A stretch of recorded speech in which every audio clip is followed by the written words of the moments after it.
capítulo 28, o versículo de número.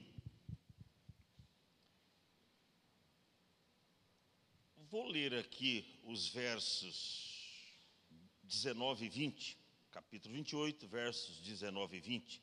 E chamou o nome daquele lugar Betel. Betel, todo mundo sabe que Betel tem até algumas igrejas com esse nome. Não é errado, Betel. Por quê? Betel significa casa de Deus. Ele acordado, Jacó, daquele sono, ele pega uma pedra que ele tinha colocado como seu travesseiro. Aí ele tinha tido um sonho, ele viu uma escada que era posta da terra e o topo tocava no céu. Anjos subiam e desciam por aquela escada. Aí ele, acordado daquele sono, ele diz: ó, o Senhor está nesse lugar. Está no verso 17. O Senhor está nesse lugar e eu não sabia. E ele diz: ó, esse não é outro lugar senão a casa de Deus. É a casa de Deus, é Betel. Aí a coluna de Betel. Então ele se levanta no verso 18, pela manhã, de madrugada, ele toma aquela pedra que ele tinha feito por cabeceira ou travesseiro, como queiram, e ele pôs por coluna. O que ele faz? Tinha óleo ali, azeite, ele pega e derrama o azeite sobre aquela pedra. E ele chama aquele lugar Betel, porque Betel significa casa de Deus.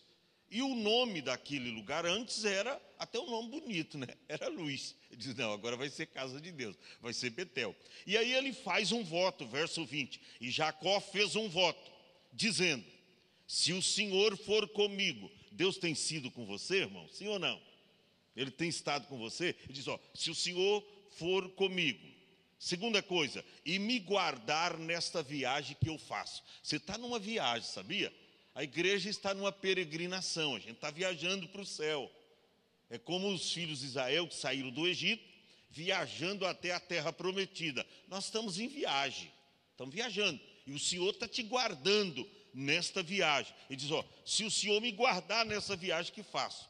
Terceiro, me der pão para comer e vestes para vestir. O Senhor não tem te dado pão para comer, irmão? Ainda que está em crise lá fora, mas Deus tem te dado a sua porção cotidiana, sua porção diária. Deus não tem deixado faltar nada. Ainda que você não come picanha todo dia, filé mignon, ainda que você não põe uma roupa de grife, uma roupa, mas você está bem vestidinho. Olha que coisa. Crente, já pensou que crente é tudo bonito, rapaz? Tudo bonito. Parece que o povo lá fora, sem Jesus, é tudo feio. Os crentes é bonitinho, rapaz. Tudo cheirosinho, tudo arrumadinho. É crente, irmão. Deus abençoa tudo. Eu me lembro de um José que era bêbado, vivia caído lá na calçada, tal, sujo. A mulher tinha que buscar ele caído lá. Depois disso, José aceitou Cristo como Salvador. Foi para a igreja, aí já tomava banho, nós já damos um palitozinho para ele, uma gravatinha. Aí ele passava perto do bar que ele tomava as que tinha direito. A turma olhava e dizia: não é José?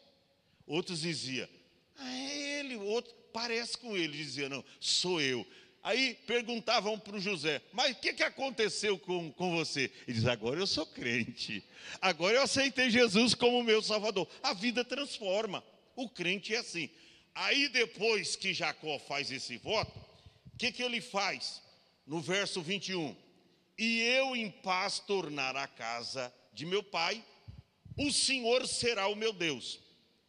E essa pedra que tenho posto por coluna será a casa de Deus, porque era Betel, então casa de Deus.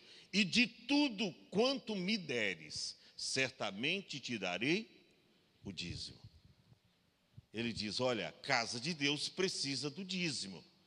Esses dias alguém me perguntou nas redes sociais, a gente tem um movimento muito grande, e alguém: pastor, mas o senhor fala de dízimo, mas antigamente os dízimos eram sementes, eram cereais, mas e hoje? Vocês pedem dinheiro, que negócio é esse? Eu disse: pô, irmã, você está tão mal informado. Naquela época, o dízimo era grão, porque o dinheiro não circulava.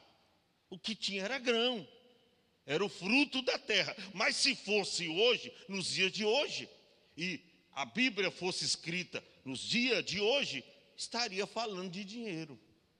Naquela época era semente. Mas com semente hoje você não vai pagar luz, você não vai pagar a água da igreja, você não vai pagar internet da igreja, os aluguéis da igreja, você não vai pagar com cereais. Eu ainda peguei um tempo que se fazia isso. Eu me lembro que o irmão chegou com um caminhão na porta da igreja. Pastor, vim trazer aqui o dízimo, a colheita do café. Falei, irmão, aí eu olhei o caminhão quase cheio de café, lá na cidade de Macaubal, uma cidade interiorana, perto de São José do Rio Preto. Falei, mas e onde eu vou pôr tudo isso aqui, irmão? Isso aqui não cabe, era café, irmão.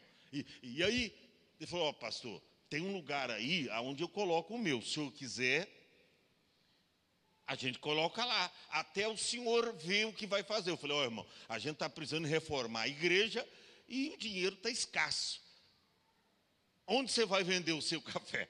Aí eu vou vender para fulano e tal. Você vai vender o nosso junto e nós vamos fazer a grande reforma. Aí, quando ele fez essa venda para a gente, ajudou a gente para vender muito café, cada saco de café, meu Deus do céu. Aí nós fizemos a casa pastoral na igreja, no fundo da igreja, puxamos a igreja, era um terreno grande, até lá atrás, fizemos 2 banheiros bons. Esses dias o irmão ainda me mandou a foto. Pastor, lembra dessa igreja que o senhor fez aqui?